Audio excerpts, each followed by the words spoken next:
माहिती आहे की शुक्रवार, शनिवार आणि रविवार म्हणजे 20, 21 आणि 22 जूनला पालखीचं आगमन पुणे शहरामध्ये झालं होतं। ह्या पालखीच्या निमित्तानं लाखो भाविक ह्याच्यामध्ये सहभागी होते। करत असताना ग्रामीण भागातील पण मोठ्या प्रमाणावर महिला ह्याच्यामध्ये सहभागी होत्या आणि त्यामध्ये असं निदर्शनास आलं आहे की काही चेन स्नॅचिंग करणाऱ्या टोळ्यासुद्धा ॲक्टिवेट झाल्या।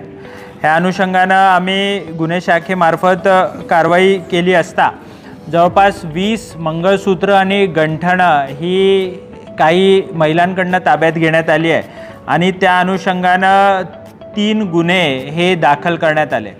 ह्यासोबतच जवळपास एका गँगकडून 14 मोबाईल हे सुद्धा हस्तगत करण्यात आले आहे आणि मोबाईल चोरीच्या अनुषंगानं सुद्धा वानवडी, हडपसर आणि लोणी काळभोर ह्या पोलीस स्टेशन्समध्ये 3 वेगवेगळे गुन्हेसुद्धा नोंदवण्यात आले।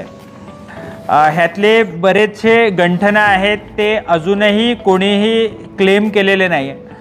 माझी आपणा सर्वांच्या निमित्तानं नागरिकांना आवाहन आहे, विनंती आहे की जर हे गंठनांपैकी कोणाचं काही चोरीला गेलं असेल ह्या गेल्या 3 दिवसाच्या कालावधीमध्ये तर त्यांनी आमच्याशी संपर्क साधावा, जेणेकरून आम्हाला योग्य तो गुन्हा नोंदवून कायदेशीर कारवाई करून जे पीडित आहे त्यांना त्यांचं गंठन किंवा मंगळसूत्र हे परत करता येईल। ह्याच्यामध्ये बरेचसे गर्दीमध्ये रेटारेटीमध्ये कटिंग करणे किंवा ओढणे अशा स्वरूपाचा प्रकार घडलेला आहे। मोस्टली याच्यात कटिंगच करण्यात आलेलं आहे। नाही, इंटरकनेक्टेड नाही, दोन्ही वेगवेगळ्या गँग्स आहेत। जसं मी म्हटलं की काही ही जी मोबाईलवाली जी गँग आहे ही झारखंड राज्यातली साहेबगंज ह्या भागातली ती गँग आहे आणि ज्या गंठन करणारे जे आहेत ते लातूर, उदगीर, अक्कलकोट, सोलापूर जिल्हा ह्या भागातले ती मंडळी।